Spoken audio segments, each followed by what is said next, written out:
नमो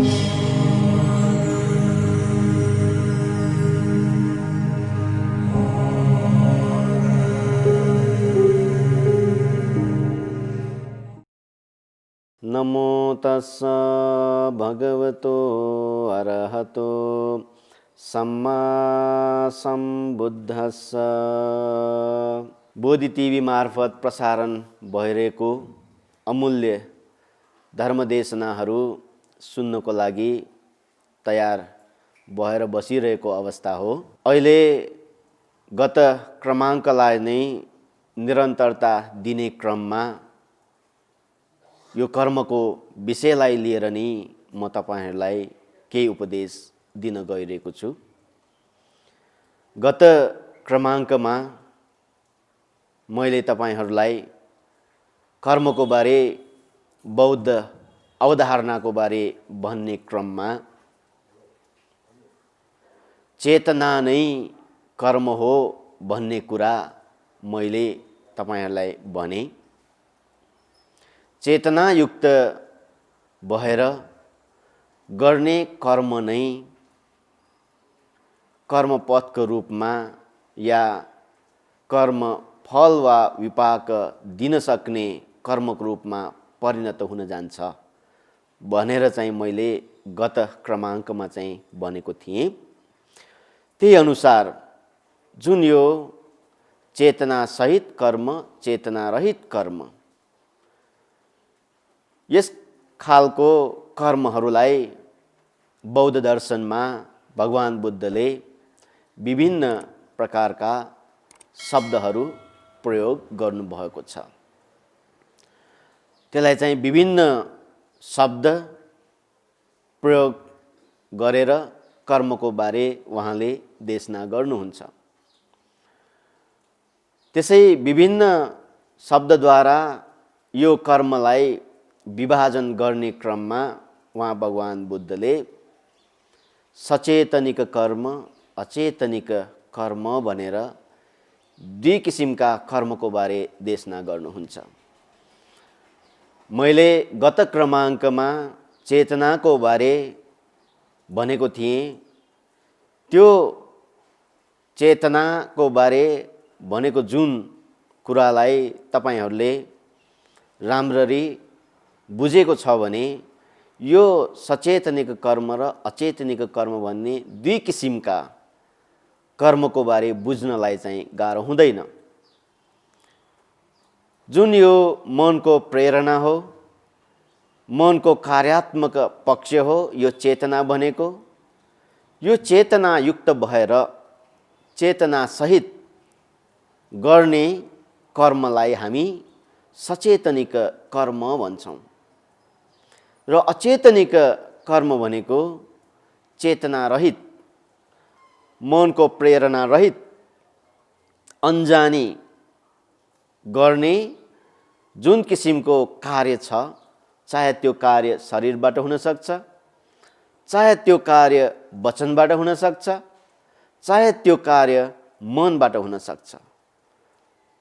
चेतना रहित, मनको प्रेरणा रहित गर्ने कुनै पनि त्यस्तो खालको कार्यलाई, त्यस्तो किसिमको कामलाई अचेतनिक कर्म भन्छ। अब यो सचेतनिक कर्म र अचेतनिक कर्म र त्यसरी नै कर्मको बारे विभिन्न शब्दहरू, विभिन्न प्रकारका कर्मको बारे देशना गर्ने क्रममा वहाँ भगवान बुद्धले कायिक कर्म, वाचसिक कर्म, मानसिक कर्म भनेर पनि उहाँले देशना गर्नुभएको छ। यो कर्म भनेको तीनवटा द्वारबाट गरिन्छ, शरीर, वचन, मन। यो तीनवटा द्वार बाहेक अन्य कुनै पनि माध्यमबाट कुनै पनि व्यक्तिले कुनै पनि कार्यहरू गर्न सक्दैन। सबै सत्व प्राणीहरूले, सबै मानव वर्गहरूले कर्म गर्छन्, शरीरबाट गर्छन्, मनबाट गर्छन् या वचनबाट गर्छन्। शरीरबाट गर्ने जुन किसिमको कार्यहरू छन् ती कार्य ती कामलाई चाहिँ कायिक कर्म भन्छ। वचनबाट कुनै कार्य गर्छन्, वचनबाट कुनै किसिमको काम गर्छन्, वचनबाट गर्ने त्यो कार्य त्यो कामलाई चाहिँ के भन्छ त? वाचसिक कर्म। मनबाट हामी विभिन्न प्रकारका सङ्कल्पनाहरू गर्छौँ, मनबाट हामी विचार गर्छौँ। मनबाट गर्ने त्यो विचारलाई त्यो सङ्कल्पनालाई के भन्छ त? मनोकर्म या मानसिक कर्म भनेर भन्छौँ। यसरी बौद्ध दर्शनमा कर्मको बारे देशना गर्ने क्रममा उहाँले प्रयोग गर्नुभएको शब्दहरू कायिक कर्म, वाचसिक कर्म, मनोकर्म या मानसिक कर्म, यसरी विभिन्न प्रकारले कर्मको बारे शब्दहरू, कर्मका विषयलाई लिएर शब्दहरू उहाँले भन्नुभएको छ। अब यो जुन किसिमको कार्य होस्, यो चाहे शरीरबाट गर्ने कार्य होस्, चाहे यो वचनबाट, चाहे यो मनबाट गर्ने कार्य होस्, त्यो सबै कार्यहरू चाहिँ दुईवटा भागमा विभाजन गर्न सक्छौँ हामीले। जति पनि कामहरू हामी गर्छौँ, हामी एक दिन भित्र गर्ने कार्य मात्र होइन, जुन हामी जन्म भएको बेलादेखि मृत्यु नभएसम्म जति पनि कार्यहरू शरीर वचन मनबाट हामी गर्छौँ, ती गर्ने सबै कार्यहरू भगवान बुद्धले दुईवटा भागमा विभाजन गर्नुभएको छ। एउटा चाहिँ कुशल कर्म, अर्को चाहिँ अकुशल कर्म। अब यो कुशल कर्म र अकुशल कर्म भनेर यसरी दुईवटा शब्दहरू उहाँले प्रयोग गर्नुभयो। अब यो दुईवटा शब्द हेर्दाखेरि प्राय जस्तो जुन मार्गफल लाभ गर्नेतिर जुन किसिमको धर्म अध्ययन अभ्यास गर्नुपर्ने हो, त्यो बेला चाहिँ उहाँ भगवान बुद्धले कुशल अकुशल भन्ने शब्दहरू प्रयोग गर्नुभएको छ। यो कुशल अकुशल भन्ने यो शब्द बुद्धकालीन अवस्थामा कुनै पनि धर्ममा पनि देख्दैन। अरू धर्ममा के देख्छ त? पुण्य पाप भन्ने शब्द देखिन्छ, पुण्य पाप भन्ने शब्दहरू भेटिन्छ।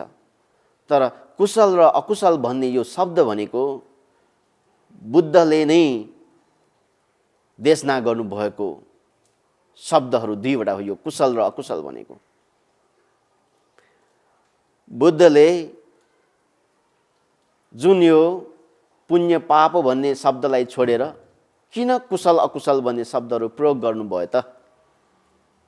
किन भन्दाखेरि यो भगवान बुद्धले कुशल र अकुशल भन्ने यो शब्द भनेको एउटा, यो कुशल भन्ने यो शब्द एउटा लोकोत्तर पक्षमा झुकाव भएको, लोकोत्तर पक्षमा जुन किसिमको ज्ञान लाभको लागि अभ्यास गर्नुपर्ने धर्महरू छन्, ती धर्महरूलाई चाहिँ कुशलको रूपमा उहाँ भगवान बुद्धले देशना गर्नुहुन्छ। अब यो कर्म पनि कुशल कर्म र अकुशल कर्म भनेर दुई किसिमका कर्महरू छन्। यहाँ एउटा प्रश्न कस्तो लाग्छ त? अब कुशल कर्म भनेर र अकुशल कर्म भनेर हामीले कसरी छुट्याउने त? किन भन्दाखेरि विश्वमा सबै प्रकारका मानव वर्गहरू एउटै किसिमको हुँदैन। विभिन्न प्रकारका मान्छेहरूको चाहना विभिन्न प्रकारकै हुन्छ। विभिन्न प्रकारका मान्छेहरूको इच्छा भनेको विभिन्न प्रकार नै हुन्छ। नानथ काया नानथ संज्ञा भने जस्तै विभिन्न व्यक्तिहरूलाई कुनै पनि एउटा कार्यको बारे आफूलाई जुन किसिमको अनुभूति हुन्छ, त्यो अनुभूति भनेको भिन्नै हुन्छ, फरक खालको हुन्छ। कुनै एउटा चिज या कुनै एउटा घटनाक्रम मैले एउटा किसिमले मैले हेर्छौँ भने त्यो घटनाक्रमलाई अर्को व्यक्तिले अर्कै किसिमले हेर्छ। कुनै एउटा घटनाक्रम मलाई राम्रो लाग्यो भने त्यो घटनाक्रम कुनै एउटा अर्को व्यक्तिलाई नराम्रो पनि लाग्न सक्छ। किन भन्दाखेरि मान्छेहरूको चाहना इच्छा भनेको विभिन्न प्रकारको हुन्छ। अब त्यस्तो परिस्थितिमा कुशल भन्ने चिज र अकुशल भन्ने चिज कसरी छुट्याउने त? अब कुनै कुनै बेला चाहिँ अन्यलमा पर्न सक्छ। कसैले चाहिँ कस्तो लाग्छ, मलाई राम्रो लागेको खण्डमा त्यो चिज मेरो लागि राम्रो, मेरो लागि कुशल। अब विभिन्न प्रकारका धर्म मान्नेहरू व्यक्तिहरू हुनसक्छ। ती सबै धर्म मान्ने व्यक्तिहरूले आफूले जुन किसिमको धर्म मानिरहेको हो त्यो धर्म नै उहाँहरूको लागि राम्रो। बुद्ध धर्म मान्नेहरूको लागि बुद्ध धर्म नै राम्रो, क्रिस्चियन धर्म मान्नेहरूको लागि क्रिस्चियन धर्म नै राम्रो, मुस्लिम धर्म मान्नेहरूको लागि मुस्लिम धर्म नै राम्रो। तर राम्रो भन्ने चिज मेरो लागि एउटै किसिमको हुने र अर्कोको लागि चाहिँ अर्कै किसिमको राम्रो हुने भनेपछि राम्रो भन्ने शब्दको वास्तविकता नै भएन त्यहाँ। अब त्यो वास्तविक रूपमा कुनै एउटा चिज राम्रो भनौँ या कुनै एउटा चिज कुशल भनौँ, त्यसलाई चाहिँ हामीले कसरी पहिचान गर्ने? राम्रो भन्ने चिज मेरो लागि पनि हुनुपर्छ, अरू सबैको लागि पनि राम्रै हुनुपर्छ, अनि मात्र त्यो राम्रो भन्ने शब्दको वास्तविक अर्थ जनाउँछ अनि मात्र। अब त्यसरी सम्पूर्ण मानव वर्गहरूको लागि नै कुशल कर्म भनेर हामीले कसरी पहिचान गर्ने? सबैको लागि राम्रो कार्य भनेको कसरी हामीले पहिचान गर्ने? उहाँ भगवान बुद्धले त्यसको लागि पनि कुशल कर्म र अकुशल कर्मको लागि पनि एउटा मापदण्ड उहाँ भगवान बुद्धले दिनुभएको छ। कुशल कर्मलाई हामीले कसरी पहिचान गर्ने, अकुशल कर्मलाई हामीले कसरी पहिचान गर्ने, त्यसको मापदण्ड उहाँ भगवान बुद्धले दिनुभएको छ।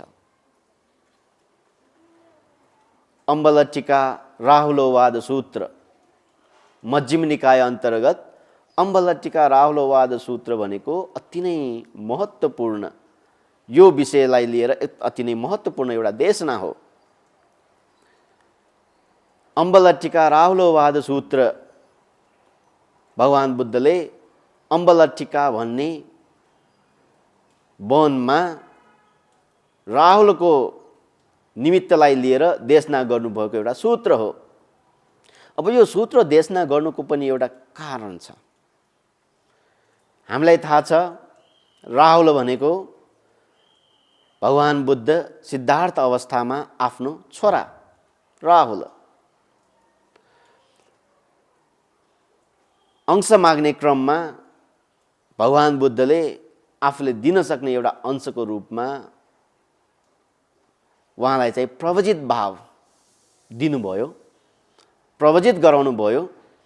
अब प्रवजित भइसकेपछि भर्खरको 7 वर्ष जस्तो उमेरको भर्खरको सानो बच्चा हो, प्रवजित भयो। प्रवजित हुने बित्तिकै राहुल अरहन्त भएको थिएन। राहुलको मनस्थितिमा यस्तो थियो कि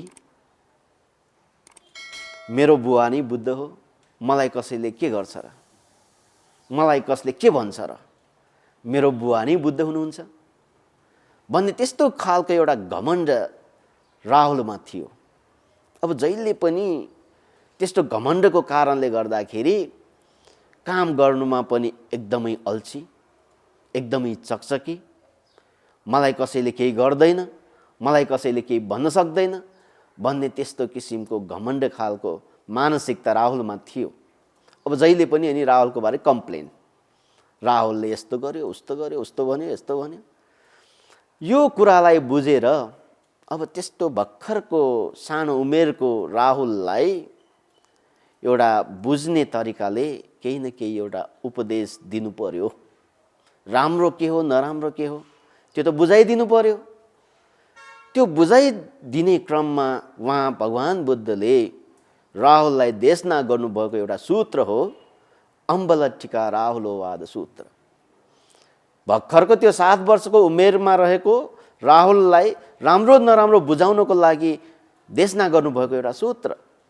त्यसमा चाहिँ उहाँ भगवान बुद्धले प्रष्ट रूपमा कुशल कर्म भनेको के हो, अकुशल कर्म भनेको के हो, उहाँ भगवान बुद्धले देशना गर्नुहुन्छ।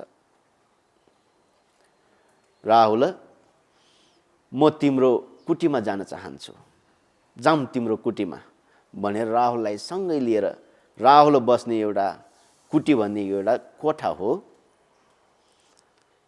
हामी प्राय जस्तो भिक्षुहरू चाहिँ कोठा भनेर पाउची त्यो कोठा भन्ने शब्द प्रयोग चाहिँ गर्दैनौँ, प्राय जस्तो कुटी भन्छौँ। जाऊँ तिम्रो कुटीमा म जान चाहन्छु भनेर राहुललाई सँगै लिएर राहुलको कुटीमा भगवान बुद्ध जानुहुन्छ। जाने क्रममा उहाँले के भन्नुहुन्छ त भन्दाखेरि, राहुल इदं मे कायकम्मं अत्तव्याबाधाय संवत्तेय परव्याबाधाय संवत्तेय उभयव्याबाधाय संवत्तेय अकुशलं इदं कम्मं। राहुल, तिमीले जहिले पनि विचार गर्नु, जुन यो शरीरबाट हुन सक्छ, तिम्रो त्यो वचनबाट हुन सक्छ, तिम्रो त्यो मनबाट हुन सक्छ। कुनै एउटा कार्य गर्दाखेरि आफ्नो लागि त्यो अहितको लागि हुन्छ भने, आफूलाई नै हानिकारक छ भने, आफ्नो लागि नै हानिकारक छ भने र अरूको लागि हानिकारक छ भने र आफ्नो र अरू दुवै पक्षको लागि हानिकारक छ भने त्यो कार्य चाहिँ राम्रो कार्य होइन। अकुशलं इदं कम्मं। राहुल, त्यो कार्य भनेको अकुशल कर्म। अब यहाँ भगवान बुद्धले प्रयोग गर्नुभएको शब्दहरू छ अत्तव्याबाधाय, आफ्नो लागि हानिकारक छ भने, अरूको लागि हानिकारक छ भने र दुवै पक्षको लागि हानिकारक छ भने त्यो कार्यलाई चाहिँ के बुझ्नुपर्छ त? अकुशल कर्म।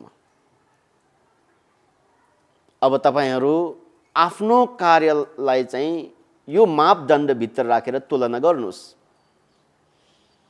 बिहानदेखि रातिसम्म तपाईहरूले जति पनि कामहरू गर्छन्, यो शरीरबाट, यो वचनबाट, यो मनबाट जति पनि कामहरू गर्छन्, जुन यो भगवान बुद्धको उपदेश हो, त्यो उपदेशभित्र राखेर आफ्नो कार्यलाई तुलना गर्नुहोस्। मैले यो गरिरहेको काम कुशल कार्य हो कि अकुशल कार्य हो कि के हो? अब कुनै कुनै कार्य अरूको लागि ठिक हुन सक्छ, तर त्यो कार्य आफ्नो लागि हानिकारक छ। त्यो कार्यलाई राम्रो भन्ने त? अरूको लागि ठिक, तर आफ्नो लागि चाहिँ एकदमै हानिकारक। जस्तै अब एउटा उदाहरण भनौँ न, एउटा हाम्रो सामाजिक यो व्यवहारमा हामी हेरौँ एउटा उदाहरण। एउटा ठुलो अपराधी छ, एउटा ठुलो अपराधी छ, यो समाजलाई नै बिगार्ने, आफ्नो परिवारलाई नै बिगार्ने, हैन? अब त्यो अपराधी मृत्यु हुन्छ या आत्महत्या गर्छ, आत्महत्या नै गर्यो भनौँ न, उसले चाहिँ आत्महत्या गर्यो भनौँ न।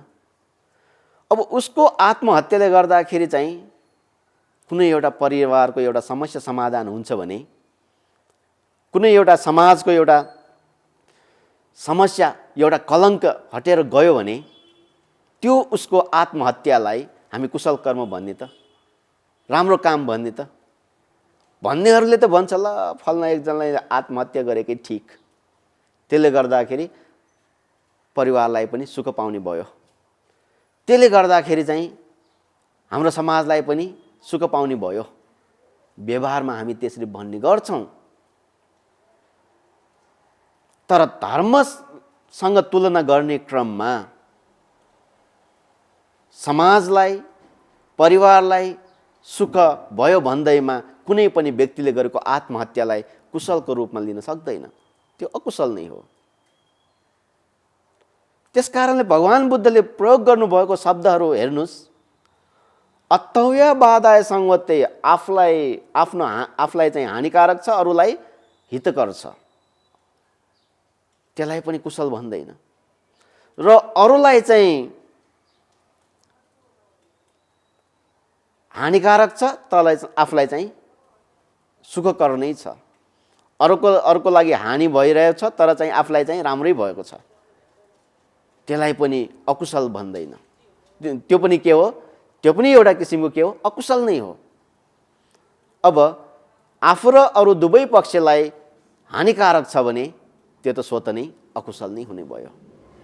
त्यसकारण उहाँ भगवान बुद्धले तीनवटा शब्दबाट प्रयोग गर्नुहुन्छ, अतव्यवादाय संवत्तेय, परव्यवादाय संवत्तेय, उभयव्यवादाय संवत्तेय। आफ्नो लागि हानिकारक छ भने, अरूको लागि पनि हानिकारक छ भने र दुवै पक्षको लागि हानिकारक छ भने त्यो कार्यलाई चाहिँ हामी के भन्छौँ त? अकुशल भन्छौँ। अब यो मापदण्डभित्र राखेर तपाईहरूले गरिरहेका कामहरूलाई पनि मूल्याङ्कन गर्नुहोस्। हुनसक्छ कुनै कुनै बेला आफ्नो लागि मात्र राम्रो काम आफूले गरिरहेको हुनसक्छ। आफूले के ठान्छ, मैले राम्रो काम गरिरहेको छु, तर त्यो काम अरूको लागि चाहिँ हानिकारक भइरहेको छ, त्यसलाई कुशल भन्दैन। अनि त्यसरी नै उहाँ भगवान बुद्धले फेरि भन्नुहुन्छ, इदं मे कायकम्मं अतव्यवादायपि न संवत्तेय, परव्यवादायपि न संवत्तेय, उभयव्यवादायपि न संवत्तेय, कुशलं इदं कम्मं। राहुल, आफूले जुन गरिरहेको यो शरीर वचन मनबाट गरिरहेको जुन यो कार्यहरू छन्, ती कार्य आफ्नो लागि राम्रो तर अरूको लागि नराम्रो। आफ्नो लागि राम्रो भयो भन्दैमा त्यो कार्य राम्रो कार्य हुँदैन, त्यो कार्य कुशल कार्य हुँदैन। प्राय जस्तो मान्छेले के सोच्छ त, मैले गरेको काम मेरो लागि राम्रो भयो, भइहाल्यो नि, मलाई के अरूको के मतलब, मेरो लागि राम्रो भयो त भइहाल्यो नि, पैसा कमाउने हैन, मैले मात्र कमाए भइहाल्यो नि, मैले मात्र खान पाए भइहाल्यो नि, अरूको मलाई के मतलब। आफूले राम्रो भयो भने चाहिँ त्यही कार्य चाहिँ राम्रो ठान्ने मान्छेहरूको स्वभाव छ। तर भगवान बुद्धले के भन्नुहुन्छ, अतव्यवादाय न संवत्तेय, आफ्नो लागि मात्र राम्रो भयो तर अरूको लागि नराम्रो परिणाम दिन्छ भने त्यो कार्यलाई पनि राम्रो कार्य भन्दैन। परव्यवादायपि न संवत्तेय, अरूको लागि चाहिँ राम्रो तर आफ्नो लागि चाहिँ नराम्रो, त्यसलाई पनि राम्रो कार्य भन्दैन। र अरूको लागि पनि राम्रो, आफ्नो लागि पनि राम्रो, त्यो कार्यलाई के भन्छ? राम्रो। वास्तविक रूपमा कुशल कस्तो किसिमको हुन्छ त भन्दाखेरि, आफ्नो र अरू दुवै पक्षको लागि हित हुने खालको, हानिकारक नहुने खालको जुन किसिमको काम कर्तव्यहरू छन्, ती काम कर्तव्यहरूलाई नै हामी के भन्छौँ? कुशल भन्छौँ। त्यसकारणले वास्तविक रूपमा कुनै एउटा काम, आफूले गरेको कुनै एउटा काम राम्रो हुनु र कुनै एउटा काम कुशल भन्नु, त्यो चाहिँ कस्तो खालको हुनुपर्छ त भन्दाखेरि दुवै पक्षलाई चाहिँ राम्रो खालको काम चाहिँ हुनै पर्छ, आफ्नो लागि र अरूको लागि। अब बिहानदेखि रातिसम्म आफूले गरेका कामहरू यो मापदण्डभित्र राखेर तुलना गर्नुहोस्। मैले गरिरहेको यो शरीरबाट मैले जति पनि आज दिनभरि मैले गरेका कामहरू छन्, ती मेरो लागि मात्र हो कि त्यो अरूको लागि मात्र हो कि ती कामहरू मेरो र अरू दुवै पक्षको लागि हो कि दुवै पक्षको लागि हितकर हुने खालको काम हो कि? यदि बिहानदेखि रातिसम्म पनि शरीर वचन मनबाट गरिरहेका जति पनि काम कर्तव्यहरू छन्, ती काम कर्तव्यहरू आफ्नो लागि र अरूको लागि हितकर हुने र सुखकर हुने खालको काम गरिरहेको छ भने तपाईले त्यो गरेको कुशल कर्म नै हो। तपाईको त्यो कार्य कुशल कर्म नै हो। भगवान बुद्धले यसरी कुशल कर्म र अकुशल कर्मको मापदण्डलाई छुट्याउनु भएको छ। अब तपाईहरू पनि हरेक बेला सजग हुनुपर्छ। हामीहरू पनि हरेक बेला सचेत हुनुपर्छ। के को लागि? हाम्रो काम कर्तव्यप्रति चाहिँ हामी सजग हुनुपर्छ। हाम्रो काम कर्तव्यप्रति हामी सतर्क हुनुपर्छ। यदि हाम्रो काम कर्तव्यप्रति सजग छैनौँ, हाम्रो काम कर्तव्यप्रति हामी सतर्क छैनौँ, सचेत छैनौँ भने हामी आफ्नो विचार अनुसार मात्रै आफूलाई राम्रो लागेको काम गर्नेतिर हामी जान्छौँ। त्यो कुशल हो अकुशल हो आफूले मतलब गर्दैन। आफूलाई राम्रो लाग्यो त्यो चिज नै राम्रो, त्यो चिज नै कुशल, त्यो चिज नै धर्म हो भनेर चाहिँ हामी त्यतैतिर लाग्छौँ हामी। त्यसकारणले हरेक बेला हामी के गर्नुपर्छ त भन्दाखेरि आफ्नो कार्यप्रति, आफूले गर्ने कामप्रति सजगता सचेतता हामी अपनाउनु पर्छ। त्यस्तो भएको खण्डमा हामीले जुन यो धर्ममा वहाँ भगवान बुद्धले कुशल र अकुशलको रूपमा देशना गर्नुभयो त्यो अनुसार चाहिँ कुशल पक्षतिर हामी अगाडि बढ्न सक्छौँ। यदि यस्तो धर्मको ज्ञान नभएको खण्डमा अघि मैले भने जस्तै आफूलाई राम्रो भयो भने त्यही कुशल, त्यही राम्रो। त्यसकारण मैले यो उपदेशबाट के भन्न चाहन्छु त भन्दाखेरि विश्वमा एउटै मात्र धर्म छ। त्यो धर्म के हो त? मानव धर्म। मानवको लागि, मानव हितको लागि हुने धर्म नै वास्तविक धर्म हो। अब हामी एउटा मानव वर्गको लागि, एउटा जातीय वर्गको लागि मात्र हित हुने खालको धर्मको बारे मात्र सोचेर त्यो सही हुँदैन। धर्म भनेपछि त्यो सबै मानव वर्गको लागि नै हुनुपर्छ। धर्म भनेपछि सबै जातीयको लागि नै हुनुपर्छ, सबै वर्गको लागि हुनुपर्छ। त्यसकारण सबै मानवको लागि, सबै जातीयको लागि, सबै वर्गको लागि हित हुने खालको जुन किसिमको एउटा धर्म छ भने त्यो धर्मलाई हामी के भन्छौँ? मानव धर्म भन्छौँ। त्यो मानव धर्मलाई हामी अपनाउन सक्यौँ भने अनि मात्र हामी वास्तविक रूपमा सही धर्मलाई अँगालेको हुन्छ।